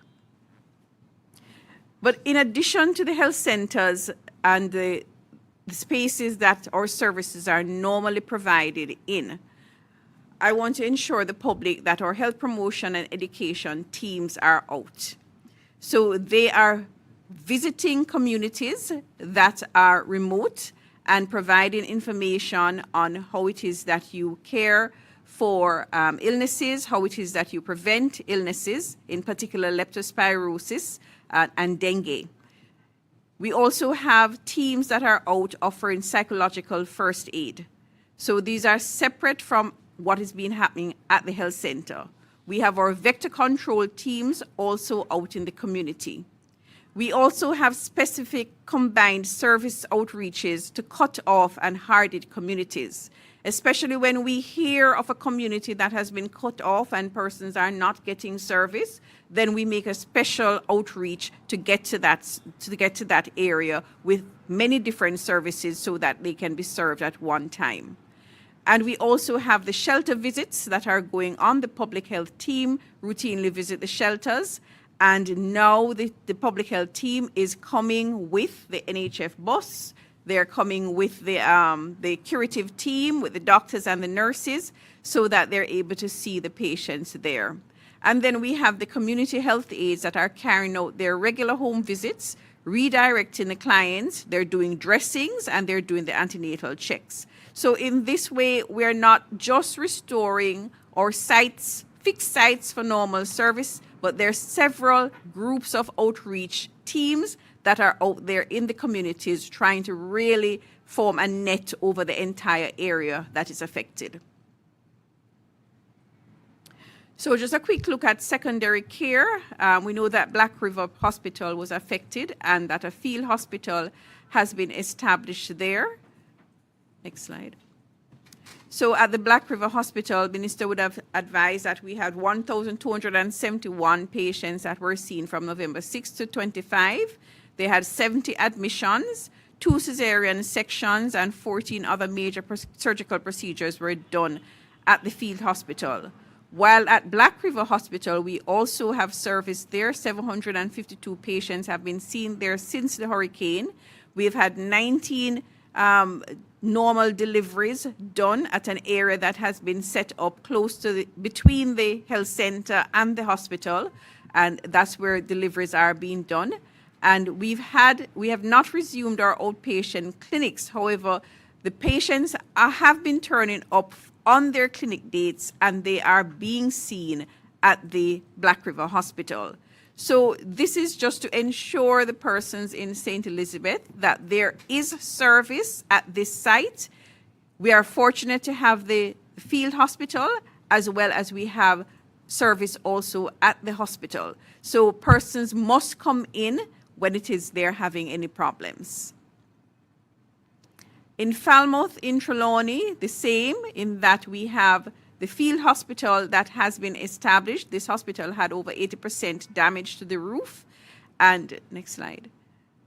And we have services, some services have returned at the Falmouth Hospital. The capacity of the hospital structure has been reduced to 51 beds, but we've been having an average of 65% bed occupancy over the last week. The operating theatre laboratory services are down, and they are supported by the field hospital, and outpatient clinics have not yet resumed as there's no space for that now. Next slide. At the field hospital, they are seeing an average of 30 patients daily there. Approximately 10 inpatients on a daily basis are there, and the field hospital is not only providing service to Falmouth Public General Hospital, but surgeries from Cornwall Regional Hospital that have been affected in terms of general surgery cases and obstetrics and gynecological cases are also being accommodated in the Falmouth Field Hospital. So at Cornwall Hospital, as we know, the roof of the temporary wards were severely damaged, I would say with 100% loss. Approximately 50% of bed capacity has been lost.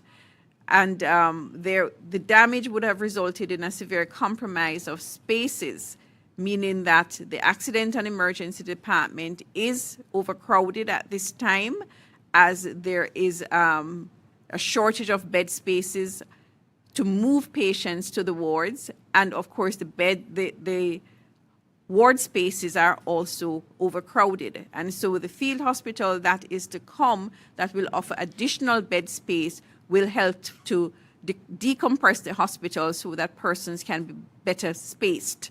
The operating theatre facility at the hospital was affected. And so persons who are going to Cornwall will recognize that we are doing emergency surgeries. So if it is that there's an emergency, then there is an operating theatre there that is serving that purpose. As I've noted, we are moving some patients to the field hospital at Falmouth for elective surgeries. And also, we have been able to transfer patients to the other hospitals in the country to get surgeries. So services are restored, but not operating at full capacity, especially in terms of the ward space. But notably, the radiotherapy services are back up. The oncology services never stopped. Dialysis service had just a very brief pause and have been back up. And the outpatient clinics, very importantly, have restarted. At Noel Holmes Hospital, we also had some loss of roof there. And at the time of the disaster, we had about 30 patients that were in the facility. And we have remained with that bed occupancy up until now. Next. The tarpaulin coverings have been put in place, and there's some cleanup that is happening now. But since the hurricane, there has been a steady flow of persons seeking care at Noel Holmes.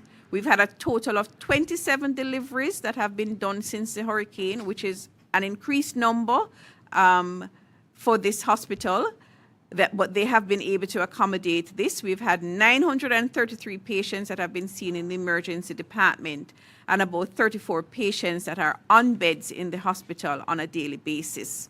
27 patients have been transferred out for further care, and this again is the testimony of the support that has been provided by the other hospitals in the country to these hospitals that are affected in this part of the island. The field hospital has been erected since the 24th of November. The emergency department services have now been relocated to the field hospital, so patients that are going to that facility will find that there's a little bit more space, and the health center patients are being able to be seen better because they are utilizing some of the space at the hospital now. Outpatient clinics have not formally returned. However, patients are showing up and they're not being turned back. They are being seen in the limited space that is there. At Savlamar Hospital, as we know, the outpatient department was demolished. We have put up 2 tents in order to help to see persons, but most of the patients that are being seen, they are showing up for their outpatient clinics, and they are being accommodated whether in the tent or on the wards. Inpatient services at Savlamar have been restored, but again, there is reduced bed capacity leading to overcrowding in the emergency department and on the wards. And with the new field hospital that is being set up, we also expect that we will see an improvement in this, as some of the patients will be able to be housed in the field hospital. We have 1 operating theatre that is functional, and when the field hospital comes into service, it is going to provide support for the emergency department, for general surgery, and for orthopedics. Next. So just want to recognize that we have had tremendous support from the other regions, from Southeast Region, from Southern Regional, from Northeast Region, and also from the University Hospital that have facilitated transfers. They have facilitated elective surgeries being done. They have deployed their staff to provide relief in these areas, and they have provided outreaches for routine and specialized services in the communities, and they have also provided psychological support for the staff. So in addition to those services that are being provided on the ground in terms of the service delivery sites, I just want to, this is my last slide, just to say that in terms of the support that is being provided from the head office team, that has been tremendous. We have had increased number of field visits to the area to get a good understanding so that we can plan the response elements. We have had our heightened surveillance. We have had our EOC operations that have continued and that we monitor from head office what is happening in the parishes. We've been provided logistic supports for the movement of persons and the movement of supplies for the deployment of relief supplies.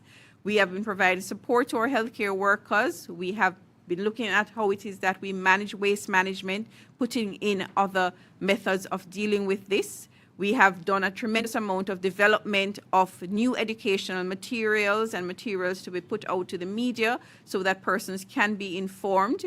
Our public health inspectors have been on the ground paying attention to food and water safety. We have been looking at nutrition in emergencies. And I just want to mention here in terms of supplements, especially to our women who are of childbearing age, those that are pregnant and those that are not, how important it is at this time to ensure that you visit your health centers or your private doctors. And for our doctors out there, whether in public or private sector, to be generous in supplying these women with supplements so that we can ensure that if they do become pregnant or those that are pregnant, that we can prevent some of the early problems that can occur during the pregnancy, because we did have problems after Hurricane Gilbert, where it is that we had pregnancies that happened, and because there was not adequate amount of iron and folic acid, that we had some developmental issues. And we want to ensure that this does not happen. And so our nutrition team will be doing more planning with the teams on the ground. But at this time, I would advise persons, healthcare workers, to be generous in terms of recommending supplements to women of childbearing age, and for women to take up this offer, and even to visit your pharmacies, etc., to be able to get supply of supplements, particularly of folate. We have also been looking at monitoring and support to our vulnerable groups. or HIV patients, TB patients, other groups that are vulnerable. The particular program areas have been reaching out to these groups to ensure that they're not left behind. We have been doing a lot of work in terms of the registration of our foreign medical teams, and we have had our enhanced antenatal outreaches, rapid assessments of all the service delivery areas is being done, and we have looked at how it is that we have enhanced laboratory capacity to be able to provide testing for leptospirosis, dengue, and other possible infections that can occur. So I would end here just to provide that brief outline of what it is that we have been doing, and then I'm going to hand over to Mr. Stein, who is going to give us a report, and Mrs. Spencer Smith on the mental and psychosocial support. Thank you very much, and good morning. Thank you, Minister Tufton and P.S. Green, and of course, Dr. Brissesser McKenzie, Chief Medical Officer of Health. I have to start, of course, on behalf of the Pan American Health Organization and the World Health Organization to again express our deepest solidarity with the people in Jamaica as we continue to recover from the devastating impact of Hurricane Melissa.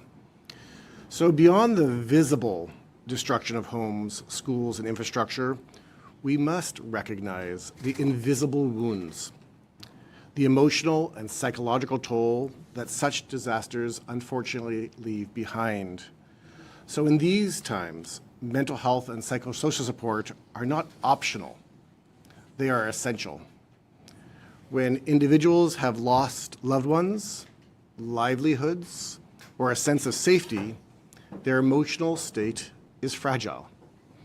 Our collective responsibility is to ensure that every person affected is met with compassion, dignity, and care. One of the most immediate and effective tools that the Pan American Health Organization recommends, as well as other organizations, is psychological first aid. This is not about clinical treatment. It's about listening with empathy, offering comfort, and helping people feel safe and supported in the aftermath of a crisis. Psychological first aid can be and is currently provided by trained community members, volunteers, and frontline responders.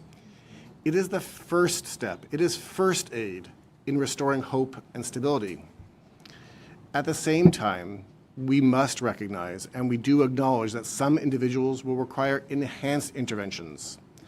For those experiencing severe distress, persistent symptoms, or pre-existing mental health conditions, referral to specialized services is critical.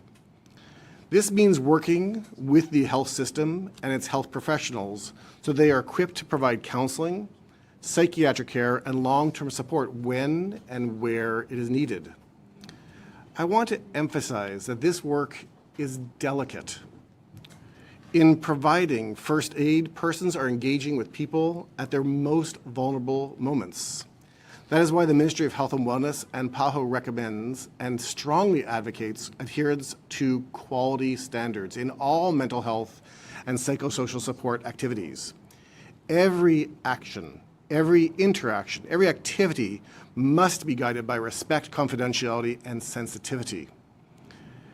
As I noted, the first step is to provide support to people who need psychological first aid. In this context, I am able to report that above and beyond the existing capacity that was within Jamaica before, over 1,200 persons, non-health professionals, have been trained to provide psychological support or trained to train others. This support is both scalable and sustainable as it builds on the capacity to provide initial psychosocial support in the affected areas to vulnerable groups and frontline workers. Mindful of the urgent need to support specific psychological aspects of health workers, there's been a training of over 60 health personnel that has been completed for their specific deployment to address the needs of health workers. Knowing the critical attention necessary to support children, the future generation of Jamaica, there is enhanced coordination with the Guidance and Counseling Unit within the Ministry of Education to support training of principals, teachers, and guidance counselors. Colleagues, we know that the health messages pertaining to mental health are frequently amplified by the media, and that our colleagues from the media are on the front line reporting and interacting with the public. Therefore, there has been a targeted effort to train media personnel on psychological needs of the persons with which they are interacting. Aware of the urgent need to take meaningful action in communities, support has been provided to affected parishes for enhanced psychosocial support, offering increased face-to-face assistance to vulnerable individuals, frontline workers, medical personnel, and to communities in the affected areas. A wide range of partners, government, the leadership of the Ministry of Health and Wellness, NGOs, faith-based organizations, community leaders, and international allies are working tirelessly and who must all uphold the quality and ethical standards. The commitment that ensures affected persons are not only receiving assistance, but that this assistance is safe, ethical, and effective. Together, the government of Jamaica and its partners are building a response that goes beyond repairing physical damage. We are helping individuals and communities regain their sense of control, resilience, and dignity. Let us remember that recovery is not only about bricks and mortar. It's also about hearts and minds. By prioritizing mental health and psychosocial support, collectively, we are laying the foundation for a stronger and healthier Jamaica. Thank you.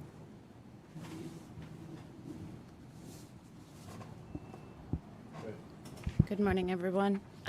My name is Paulette Spencer-Smith, and I'm the acting executive director for the National Council on Drug Abuse. The NCDA is now a department of the Ministry of Health and has in its expanded role not only substance abuse prevention and support, but also a wellness and psychosocial development of our population.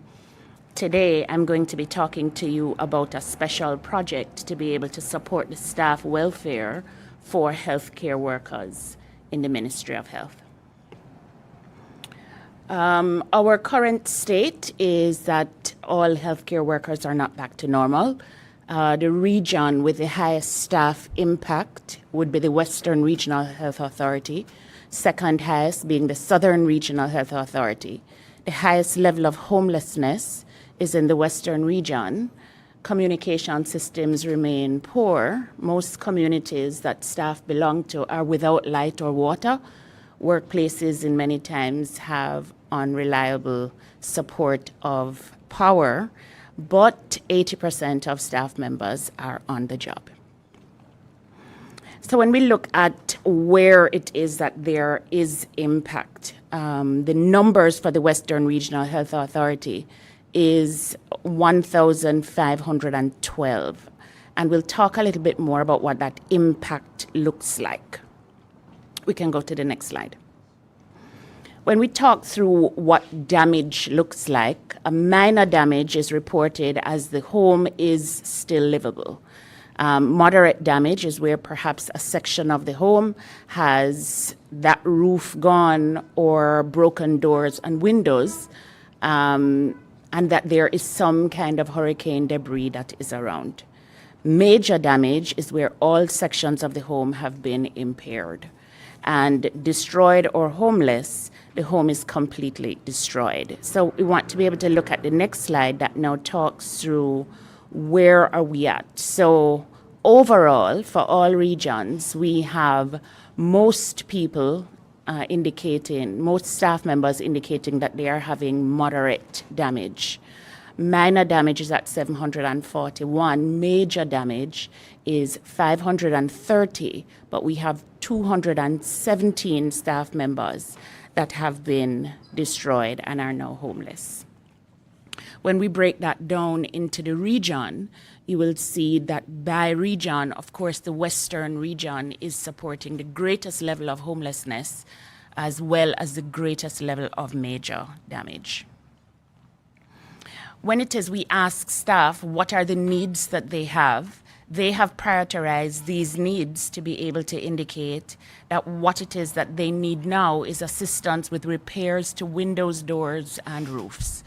And they go through to be able to identify that the next level of priority is assistance with clothing and furniture, assistance with replacement of damaged equipment, food and sanitary care packages, disability-related assistance, and assistance with medication. So that is the needs as identified and prioritized by staff.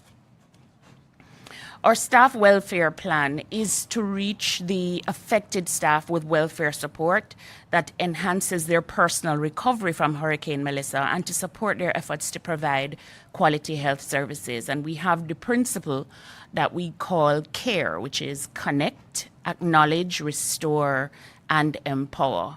In our connection, we want to be able to connect with staff members. We want them to know that there are teams of people that are concerned for them.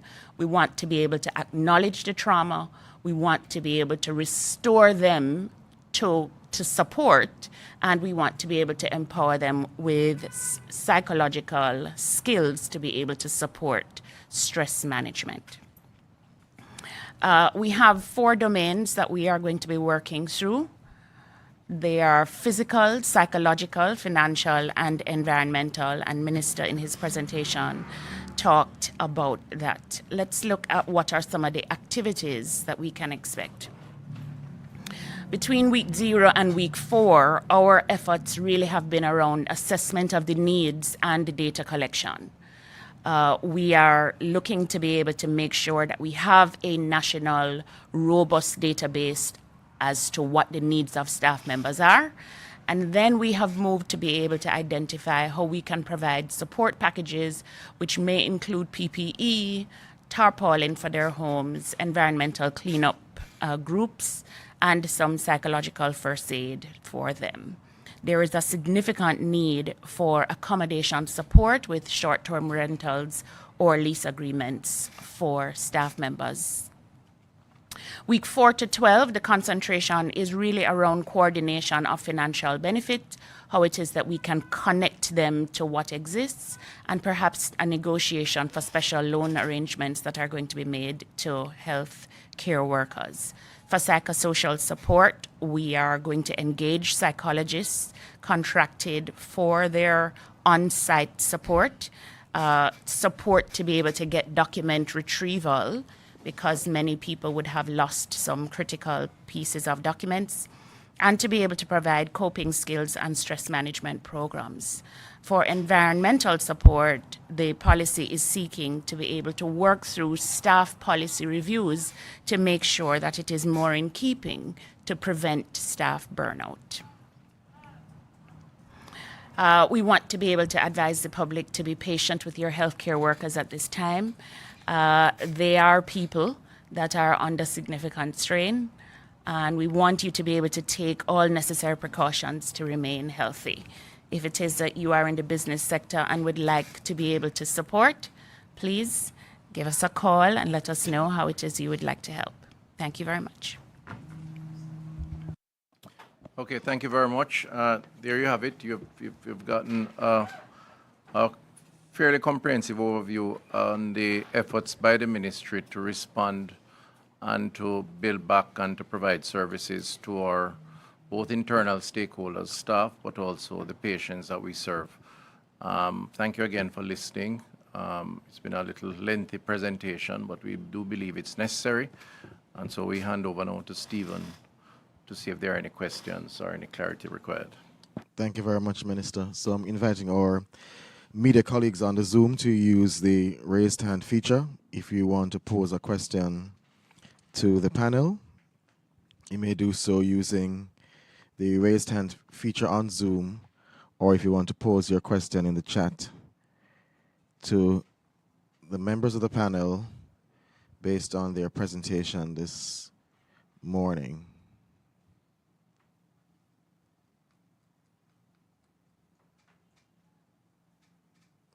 All right, so please use the raised hand feature, or you can pose it, you can type it in the chat on Zoom for our media colleagues, and we can respond accordingly.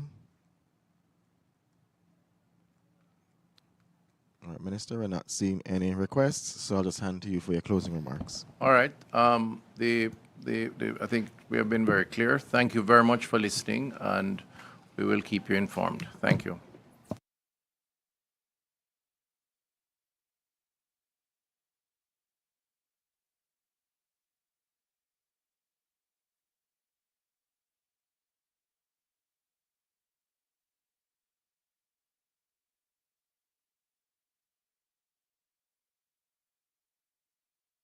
Do you recognize the signs of dengue? Look out for these symptoms: high fever, severe headaches.